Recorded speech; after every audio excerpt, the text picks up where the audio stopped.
It feels like every day there's something new to learn just to keep up, right?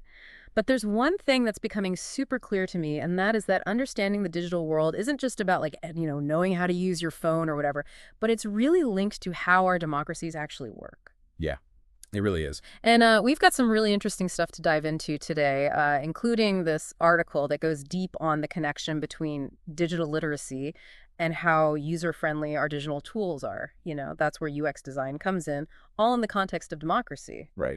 So today, I really want to try to understand why digital literacy is so important for a healthy democracy and how good UX design can really make a difference. And then we'll look at some of the real challenges out there and even try to see what the future might hold. Okay, sounds good. Oh, and one thing that really grabbed my attention in the article was the statistic. Did you know that people who are more digitally literate are something like 30% less likely to believe false information online? That's from Pew Research. Hmm? That's pretty amazing. Yeah, it really makes you think about all the information we come across every day.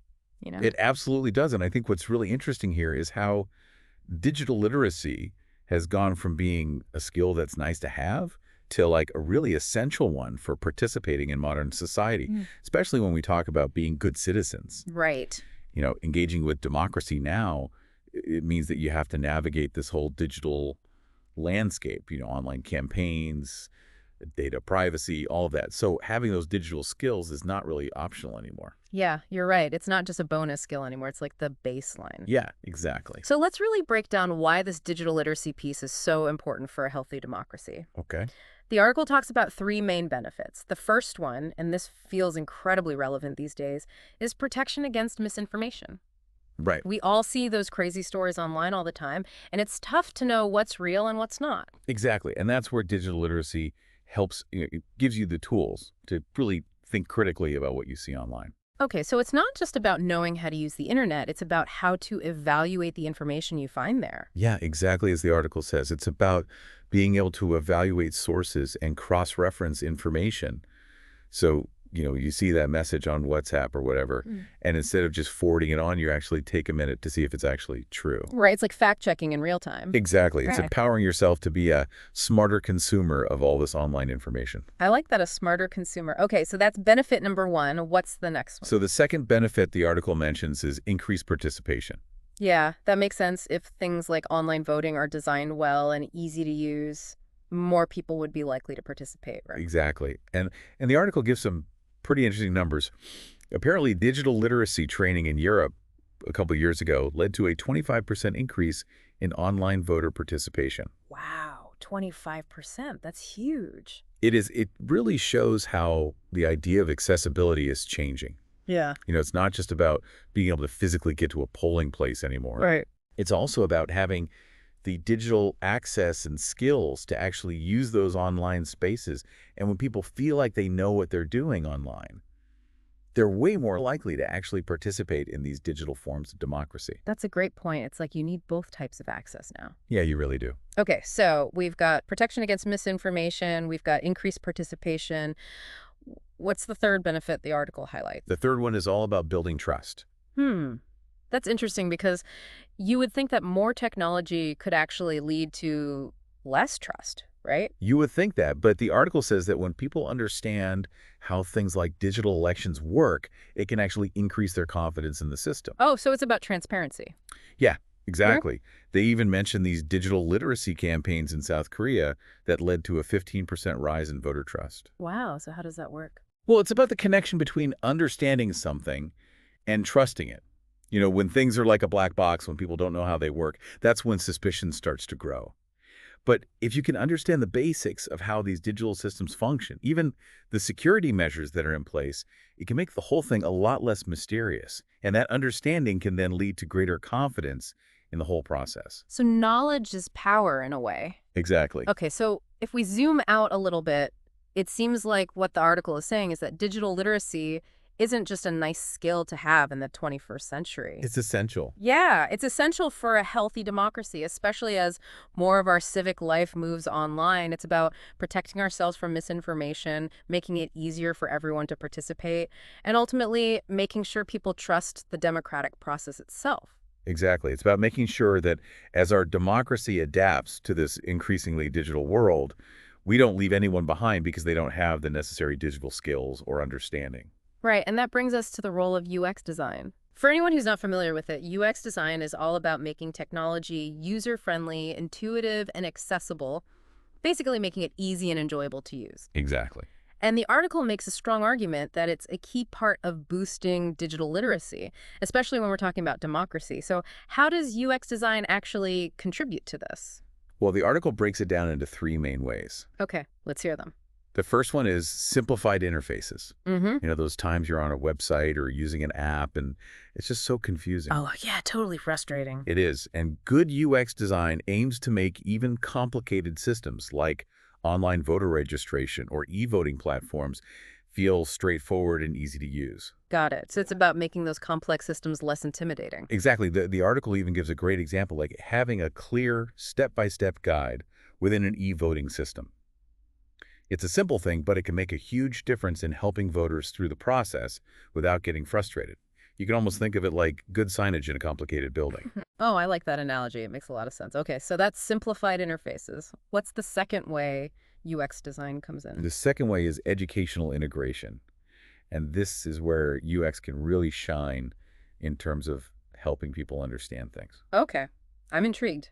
Tell me more. Imagine having learning resources built right into the digital platforms themselves.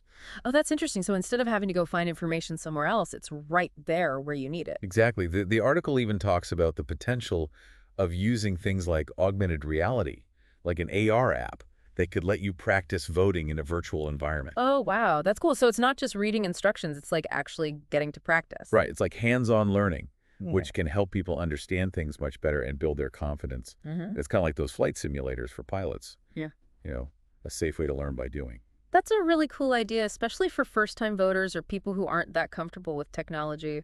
It could make it a lot less scary. Okay, so simplified interfaces, educational integration. What's the third way UX design is important? The third one is accessibility features. And this is super important for making sure everyone can participate. Right, because not everyone interacts with technology in the same way. Exactly. Good UX design takes into account the needs of all users, including those with disabilities. So making things accessible to people with different abilities. Yes. The article gives examples like voice commands for people who might have difficulty using their hands, or adjustable font sizes and color contrast options for voters with visual impairments. So it's about those little details that can make a huge difference. Exactly. These aren't just afterthoughts. They're essential parts of making sure that digital democracy tools are truly accessible to everyone, regardless of their abilities. It's about designing for everyone from the beginning. I like that designing for everyone. And, the article actually gives a really great real-world example. It says that there was a 10% increase in voter participation among senior citizens in the 2021 Australian elections, and they say that was partly because of a UX-designed e-voting app. Oh, wow. That's great to hear. Yeah, it's a real tangible result that shows that when technology is designed with the user in mind, it can actually help more people participate in democracy. Exactly. It's Yeah. really powerful stuff. So the main takeaway here is that UX design isn't just about making things look pretty. Right, it's about so much more. It's a fundamental part of making democracy more inclusive and ensuring that digital tools are easy to use and accessible to everyone. Okay, so we've talked about all the positives of UX design, but like with any big challenge, there are always going to be obstacles. So what are some of the challenges that UX designers face when they're trying to promote digital literacy in the context of democracy? Well, the article talks about four main challenges. The first one is the digital divide. Right, not everyone has equal access to technology. Exactly. And while the internet and smartphones might seem like they're everywhere for some people, there's still a large part of the world's population that doesn't have these basic things. The article mentions a pretty shocking statistic, actually. It says there's about a 40% digital gap in developing countries. That's according to the ITU. 40%. Wow, that's a huge gap to close. It makes you think even with the best UX design in the world, it can only do so much if people don't have access to the technology in the first place. Exactly. And it raises some big questions about fairness. Yeah. Even if you have the most user-friendly interface, it doesn't matter if someone doesn't even have a device or a good internet connection to use it in the first place. It highlights that we need to work on those bigger issues of infrastructure and access if we want everyone to be able to participate. We absolutely do. So that's the digital divide. What's the next challenge? The second challenge is the issue of perceived complexity. So even if a digital platform is really well designed, some voters, particularly older generations or people who aren't as familiar with technology, might still be hesitant or even scared to use digital tools for something as important as voting. Right. It's like even if the interface is easy to use, some people might still have that mental block of thinking it's too complicated for them. Exactly. And to overcome that, you need more than just good design. You also need targeted education. And maybe most importantly, you need to build trust and confidence in the technology itself. So it's not just about making the technology accessible, it's about making people feel comfortable using it. Yeah, exactly. Okay, what's the third challenge? The third challenge is cost. Yeah. Developing these really effective UX-focused educational platforms and accessible voting systems. It's not cheap, and the article points out that the financial investment can be a big barrier, especially for smaller communities or organizations that don't have a lot of money. Yeah, that makes sense. It takes resources to do this stuff, right? It does. You need to do good UX research, hire skilled designers, and then there's the ongoing maintenance and updates. All of that costs money, and it can be a real hurdle, especially when you compare it to other important needs and services. So finding the funding for all of this can be a challenge. Yeah, you can be. Okay, and what's the final challenge? The last challenge is about trust, and this goes back to what we were talking about earlier about building trust through digital literacy and well-designed systems. Yeah. The article says that worries about the security of e-voting during the 2016 U.S. elections actually led to fewer people voting in some areas. Really? So people were worried about the security and didn't trust the system. Yeah, and it makes sense if voters don't think their vote will be counted correctly or if they think the system could be hacked, then they're not going to want to use it no matter how easy it is to use. So trust is really at the heart of it all. It really is. So these four challenges, the digital divide, perceived complexity cost, and trust issues, these are all big obstacles that can limit how effective UX design can be in improving digital literacy and participation in democracy. That's a lot to think about, but I'm glad the article doesn't just focus on the problems. It also talks about some solutions and strategies that UX designers and policymakers can use to address these challenges. So let's switch gears and talk about some of those more optimistic approaches. Okay. Yeah, the article outlines four key strategies. Awesome. Let's hear them. The first one is implementing free access initiatives. Because of that digital divide, it emphasizes how important it is for governments and NGOs to provide access to devices and internet, especially in communities that don't have it. So making sure people have the tools in the first place. Exactly. And this is where good UX comes in again, making sure that the devices and platforms that are being provided are easy and intuitive to use for people who might not be that familiar with technology. Right. So it's not just about giving someone a tablet. It's about making sure they can actually use it to engage with democracy without feeling lost or overwhelmed. Yeah, exactly. Okay, that makes a lot of sense. What's the second strategy? The second strategy is all about user education. So actively teaching people how to use digital tools for civic engagement with confidence. Okay, so helping people build those digital skills. Exactly. The article suggests things like having short, easy-to-understand videos or interactive simulations right there in the platforms. Oh, so like built-in tutorials. Yeah, they even give the example of a 5-minute AR tutorial that takes voters through the whole election process. It's about making learning more engaging and accessible and way less intimidating than those traditional long text-heavy guides. I like that it sounds a lot more effective than reading a big manual. Yeah, it's about meeting people where they are and helping them learn in a way that actually works for them. Makes sense. Okay, what's the third strategy? The third strategy is about setting up good feedback mechanisms. So creating ways for voters to easily give feedback on their experience using digital tools. So getting feedback from the people who are actually using the systems. Exactly. And by actually using that feedback, UX designers can figure out what parts are confusing or frustrating and then make the interfaces better to meet the needs of the users. The article even mentions a positive example from the 2022 Canadian elections where they incorporated voter feedback and it led to a 20% increase in user satisfaction. Wow, so listening to the users really makes a difference. It really does. It shows that UX design isn't just a one-time thing. It's an ongoing process of listening, learning, and improving based on real-world experiences. That's a good point. Okay, and what's the final strategy for tackling these challenges? The last strategy is all about building trust.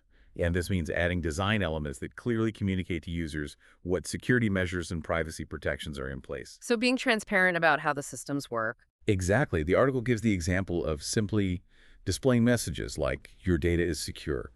These little visual cues and clear explanations, can go a long way in building confidence and addressing those trust concerns that we talked about earlier. Okay, so it's about making people feel safe and secure when they're using these systems. Exactly. So it sounds like the article is saying that by using these solutions, UX designers can really help overcome the challenges and make digital literacy a reality for more people, and that leads to a stronger, more inclusive democracy. Yeah, I think that's a really good summary. It shows that UX design isn't just a superficial layer. It's a fundamental part of making digital democracy work for everyone. And to illustrate all of this, the article shares some great real-world examples of where these principles have actually been put into practice successfully. So let's take a look at some of those. Okay, sure. One really impressive example is Estonia in 2019. They really focused on combining digital literacy training with very user-friendly e-voting systems. So they invested in both the training and the technology. They did. And the result was a voter participation rate of something like 90%. 90%, that's incredible. It really shows what's possible when you make digital skills and user-friendly technology a priority in the democratic process. It's inspiring to see that kind of success. What's another example the article mentions? Another one is India. In 2021, they launched a mobile app that was specifically designed to be easy for rural voters to use. And this led to a 15% increase in voter participation in those areas. So they were able to reach people who might not have participated otherwise. Exactly, and it really shows how powerful good UX design can be in breaking down barriers for people who might face challenges because of where they live or their level of digital literacy. And looking ahead, the article even gives a prediction based on UNESCO data. They say that UX-driven digital literacy programs could boost global voter participation by 30% by the year 2030. Wow, 30%. Yeah, it's a big number. It is, and I think it reflects the fact that more and more people around the world are realizing how important UX is in shaping how we participate in democracy in the future. So it's not just a trend, it's something that's here to stay. I think so. So as we start to wrap up here, it seems like the main message is crystal clear in our increasingly digital world. Digital literacy isn't just something that's nice to have. It's absolutely essential for a healthy democracy. Right, it's fundamental. And UX design has a huge role to play in improving that literacy by making digital tools easier to use, more accessible, and more trustworthy for everyone. I agree. UX design can really help break down barriers, give people the confidence to participate, and ultimately make democracy stronger. But we also have to remember those challenges we talked about earlier, like the digital divide and the issue of trust. Those things need to be addressed carefully and strategically. Absolutely. Which brings us to that thought-provoking question that the article poses, and it's something I think we should all be thinking about. Can digital literacy really strengthen democracy, or does it actually create new inequalities? That's a good question. It's a complex question that gets to the heart of whether technology can truly create a level playing field, or if it risks leaving some people behind. Yeah. What are your thoughts on that? Well, it's something I'm still grappling with, but I think it's crucial to be aware of both the potential benefits and the potential risks of digital literacy, and to be proactive in making sure that everyone has the opportunity to benefit from it without creating new forms of exclusion. Yeah, I think that's a really important point. It's a conversation that needs to keep going as technology keeps evolving. Absolutely. Well, thanks so much for taking this deep dive with me today. It's given me a lot to think about regarding the complex relationship between technology and democracy. Thanks for having me. It's been a great conversation. Yeah, it really has. I always learn something new when we talk about these issues. Me too. It's been a pleasure. Likewise.